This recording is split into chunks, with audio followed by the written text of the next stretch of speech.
Thank you for joining us on the news. I'm Ruth Aguele.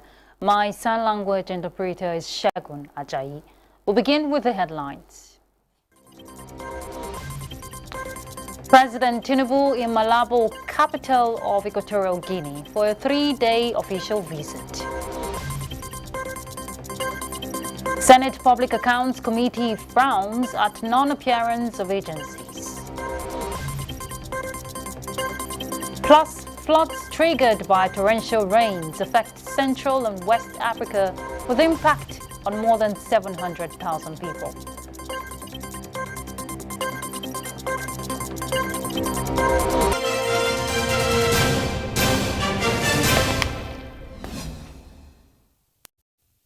President Bola Tinubu has arrived in Malabo, the capital of Equatorial Guinea, for a 3-day official visit. The visit is to honor the invitation of President Teodoro Obiang Nguema Mbasogo, Chairman, Nigeria Governors Forum, and Kwara State Governor Abdurrahman Abdurrazak, Chief of Staff to the President Femi Gbajabiamila, were among those who traveled with the President. A statement by the Presidential Advisor on Media and Publicity, Ajuri Ngelale, indicates that President Tinubu will meet with the Equatorial Guinea President, where the two leaders will sign agreements, particularly on oil and gas and security. On the trip with the President are the Minister of Foreign Affairs, Yusuf Tugar, and other members of his cabinet who will be involved in the signing of the agreements and review opportunities to improve bilateral relations. The federal government has assured development partners that the Tinubu administration will fully support initiatives aimed at alleviating the suffering of persons displaced by conflict and natural disasters within and outside Nigeria's borders. Vice President Kashim Shettima gave the assurance when he received a delegation from the United Nations High Commissioner for Refugees, led by its Assistant High Commissioner for Operations, Raouf Mazou, during a courtesy visit at the presidential villa. State House correspondent Abdurrahman Jabrila reports. The meeting started with acknowledgement of the United Nations system support for Nigeria over the years, which has assisted in addressing challenges in the northeast and the nation as a whole, and addressing critical issues affecting the well-being of citizens and other persons affected by conflict and natural disasters in the country. Vice President Kashim Shettima said the government is open to new ideas for collaboration, especially the UN's emphasis on sustainable resettlement of refugees. Vice President Shettima noted that the Nigerian government acknowledges and understands the difficulty of the situation in the Sahel region, noting the challenges experienced in the country were unique, assuring that the president is working round the clock to get things right by diversifying the economic base of the nation. Generally, the fact that we need to gradually shift from a model that is more based on humanitarian assistance to one that moves more towards self-reliance. And that's something that His Excellency, the Vice President, appreciated a lot. Even if one finds himself or herself in a situation of displacement, one still has skills that one can contribute to the economy of the community that is receiving that person. So it is important that we partner with development actors to make sure that beyond just providing humanitarian assistance, and that was a point that was raised. The United Nations delegation also highlighted Nigeria's exemplary treatment of refugees and discussed plans for enhancing support and transitioning towards sustainable development strategies, acknowledging host communities who are playing essential roles in making sure that the refugees are resettled, which is a new approach aimed at addressing long-standing issues of dependency on aid and facilitate easier reintegration when refugees return to their home countries. From the State House, Abraham Jibrila, NTA News. Speaker of the ECOWAS Parliament, Maimunatu Ibrahima, is calling on ECOWAS member states to scale up funding for the institution to meet its prevailing multifaceted challenges. Ibrahima stated this during the Parliament's Joint Committee meeting on Administration, Budget, Finance, Public Account, Economic Research in Abuja, Ivory Coast. ECOWAS Parliament correspondent Mohamed Rabiu Ali reports. The West Africa sub-region is currently facing economic difficulties which threaten the execution and realization of the community projects and programs that necessitated increased funding by member states. Speaker ECOWAS Parliament says the current context is marked by the global repercussions of recession and inflation, provoking international tension, and the security threats within the region, hence the need for more collaboration. That the freedom which our founding fathers desired through their fight becomes a reality. Vice President of the Ivorian National Assembly, Diwara Mamadou, and other stakeholders stressed the need for transparency and accountability in discharging the community's resources and for the intended purposes by the executive. The primary function of budgeting is to ensure an organization has enough resources to meet its goals. Through effective financial planning, one can determine the programs and activities require more resources. The committee meetings are to allow the lawmakers to better understand the challenges of budgeting of the community, thereby to strengthen and consolidate the collaboration between the ECOWAS Parliament and other community institutions. Mohammed Rabiu Ali, NTA News. The floods currently affecting Central and West Africa have impacted more than 700,000 people. The alarming situation is said to have been triggered by torrential rains that have hit the region. Kolo Mohammed has details. A report from the United Nations Office for the Coordination of Humanitarian Affairs say in collaboration with its partners has intensified support to the governments of the affected countries. The assistance provided include food, shelter, water and sanitation services. The United Nations Central Emergency Response Fund has allocated $10 million this year to the governments of the Democratic Republic of Congo and Niger. This aid is aimed at mitigating the effects of climate change shocks, including floods, which continue to threaten millions of lives in sub-Saharan Africa. The Office for the Coordination of Humanitarian Affairs is concerned about flooding in the region, which has already affected hundreds of thousands of people. Just 2 months into the rainy season, torrential rains and severe flooding have impacted more than 700,000 people in the Central African Republic, Chad, Côte d'Ivoire, the Democratic Republic of the Congo, Liberia, Niger, Nigeria, Mali, and Togo.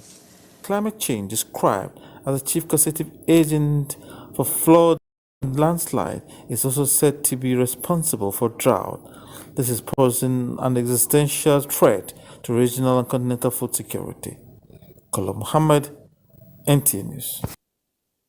Japan's Prime Minister Fumio Kishida will not seek re-election as leader of the ruling Liberal Democratic Party. He says he needs a new start.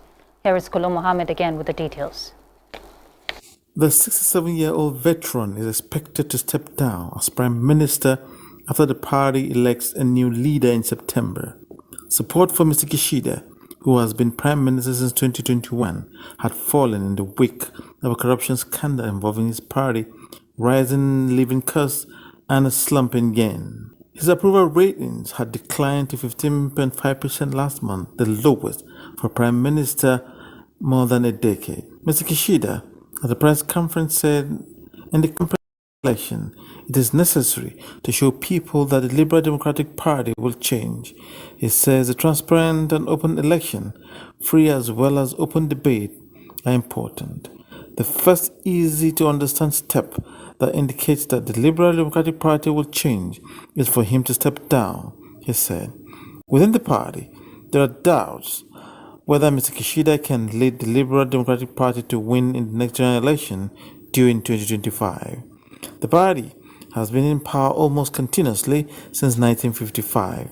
Mr. Kishida has decided not to run, even though senior leaders in the party said they have tried to persuade Mr. Kishida to run for office in the 2025 elections, but he said it will be irresponsible and selfish on his part.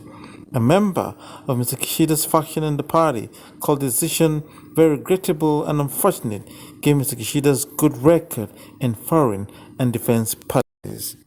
Kolo Muhammad, NTA News. A court in Thailand has dismissed Prime Minister Sretha Thavisin for appointing into cabinet a former lawyer who had served a jail term. The details. The Constitutional Court ruled that Mr. Sretha had violated the rules of ethics with the display of defiant behavior. The 62-year-old Sretha, who has been in power for less than a year, is the third Prime Minister in 16 years to be removed by the same court. He will be replaced by an interim leader until Thailand's parliament convenes to elect a new Prime Minister. The outside Prime Minister said he is confident in his honesty and he feels sorry but agrees with the ruling. The court's ruling is final and cannot be appealed. Mr. Sretha's dismissal means he has gone the way of so many other parties and administrations in Thailand, knocked down by disproportionate power of the country's constitutional court. Politics in Thailand is not known for its ethics, and ministers with more serious convictions have been allowed to serve in the past. Reports say most people in Thailand see this as a political verdict, though exactly who is pushing for it is not yet clear. In May, the court had accepted a petition filed by some 40 lawyers asking to remove the Prime Minister from his position over his appointment of Piti Chuembam, who was previously sentenced to 6 months in jail for attempted bribery. On Wednesday, 5 of the 9 judges ruled that Mr. Sretha had indeed violated the ethics of his office by appointing a lawyer who had a criminal conviction to his cabinet, despite his quitting after just 19 days. The vote for a new Prime Minister will involve plenty backroom bargaining while Thailand struggles to revive its ailing economy. Kolo Muhammad, NTA News. The enactment of the Daikon Act 2023 ushers in a new era to position it as the spearhead of Nigeria's military-industrial complex to advance strategic goals in defense manufacturing and technology, crucial for the modernization of the armed forces in alignment with National Strategy and Roadmap 2030. Well, those were the words of President Bola Tinubu in a message at the Africa Defense Industries Conference, which coincided with its 60th anniversary. Defense correspondent Olajide Bello reports.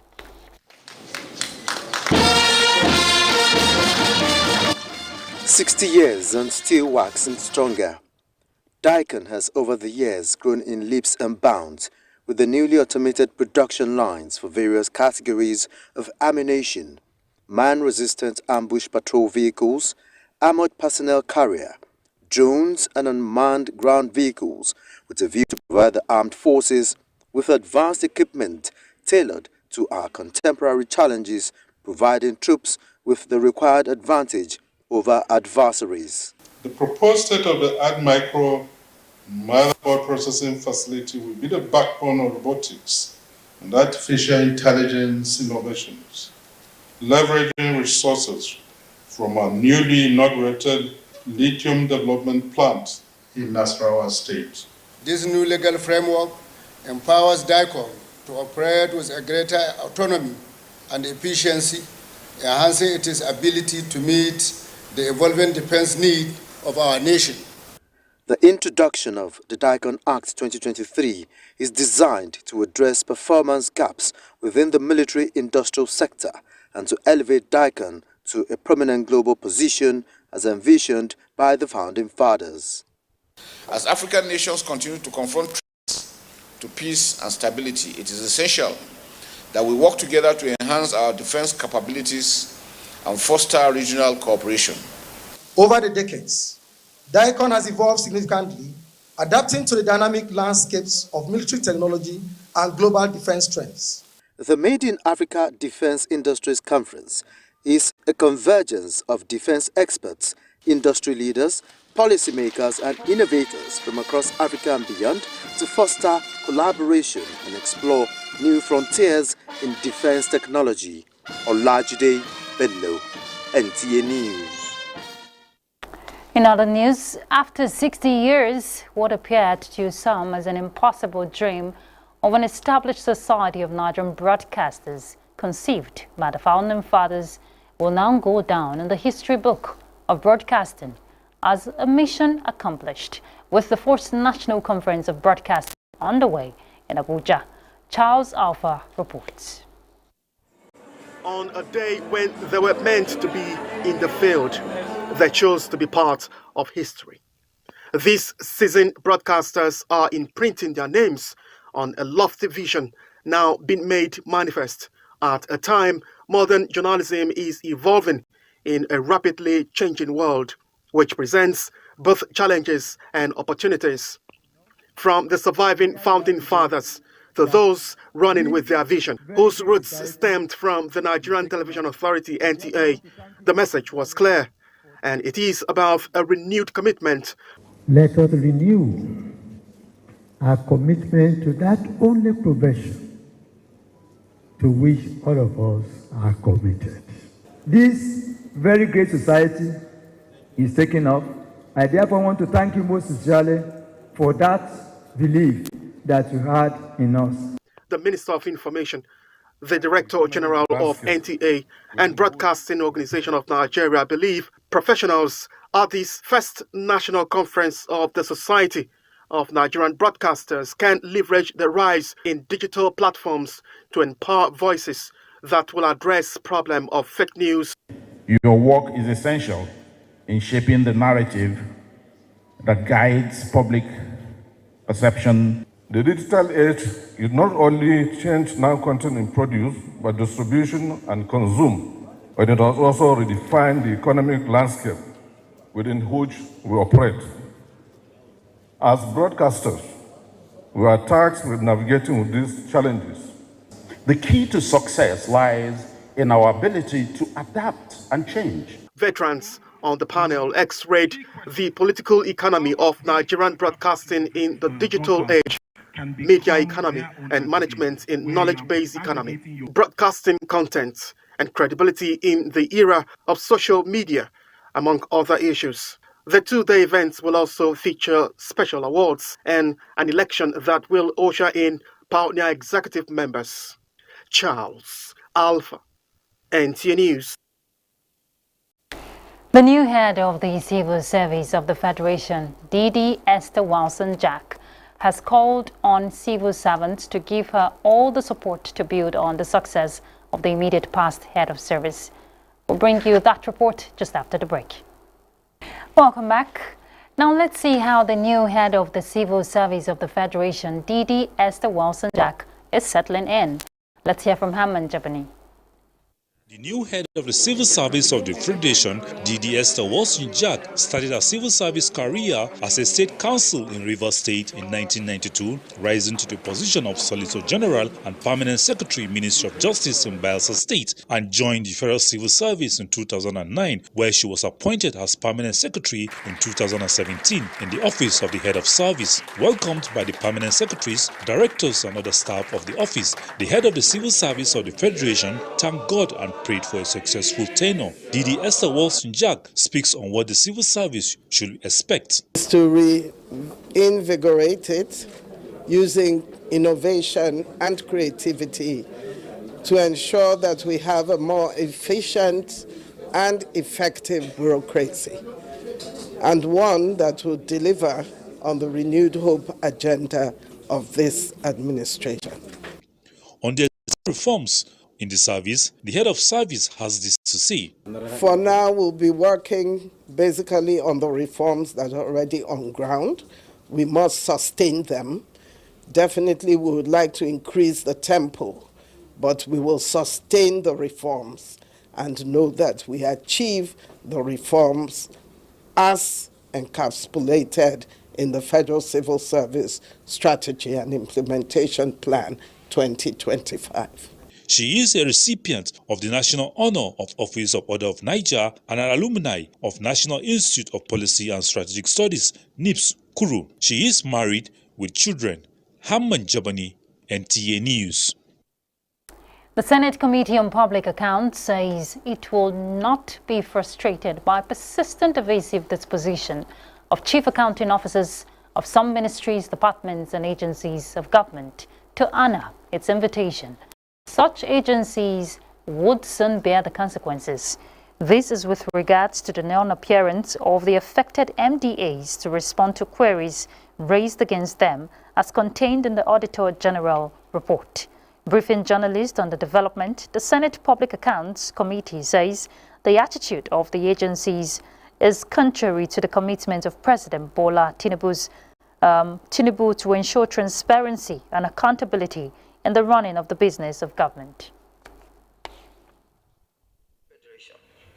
2.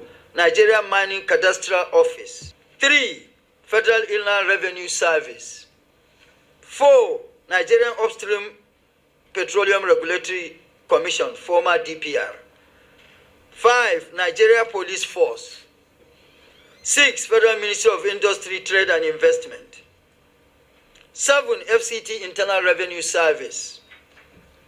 8. Nigerian National Petroleum Company Limited. 10. Nigeria Immigration Service.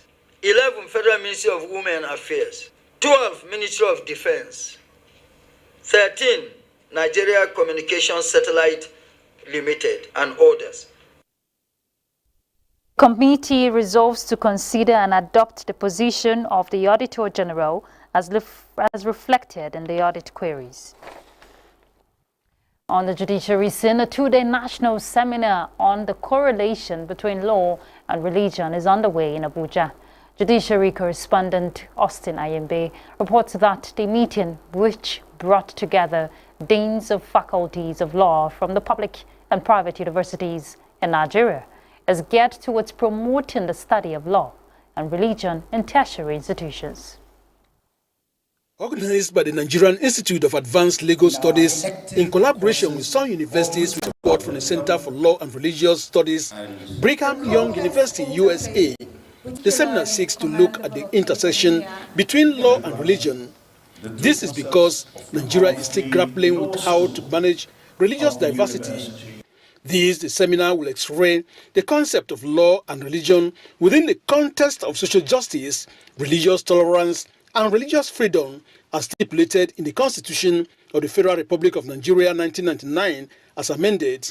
This seminar is about exploring the opportunities that law and religion is about human dignity, is about leadership, is about national and global security issues, is about law, religion, and workplaces or labor and law relations.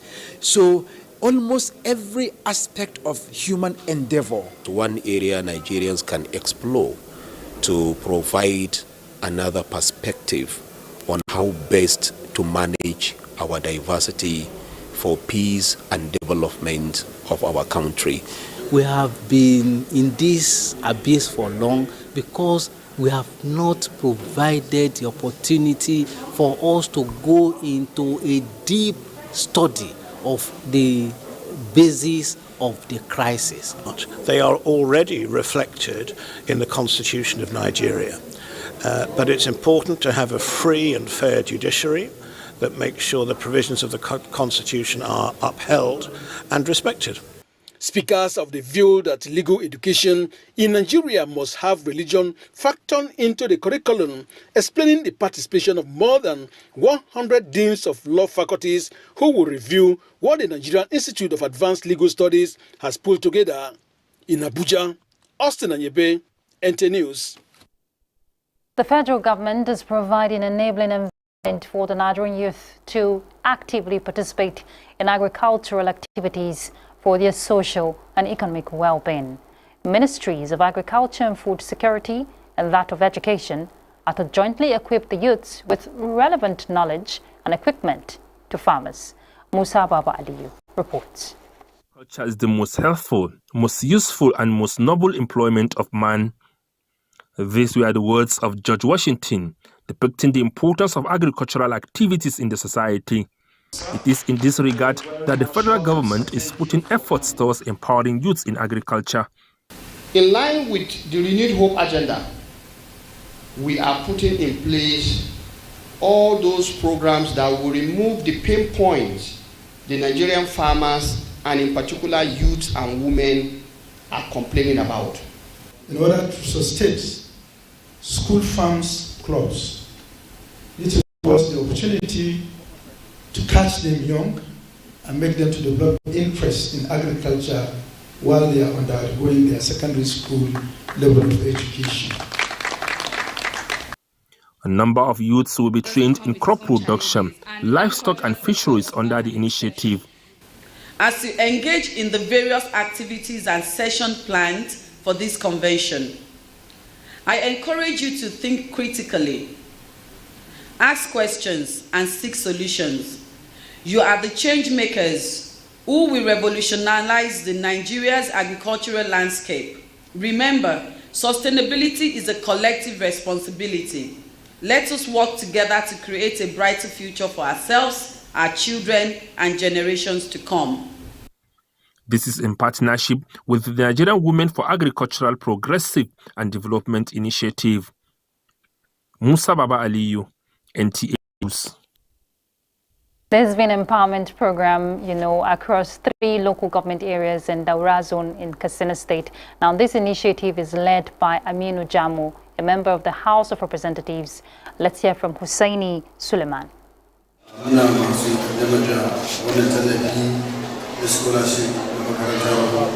It is a duly good time for the people of Daura, Sandamu and Meadwa local government areas of Katsina State, as the member representing the federal constituency roll out empowerment programs.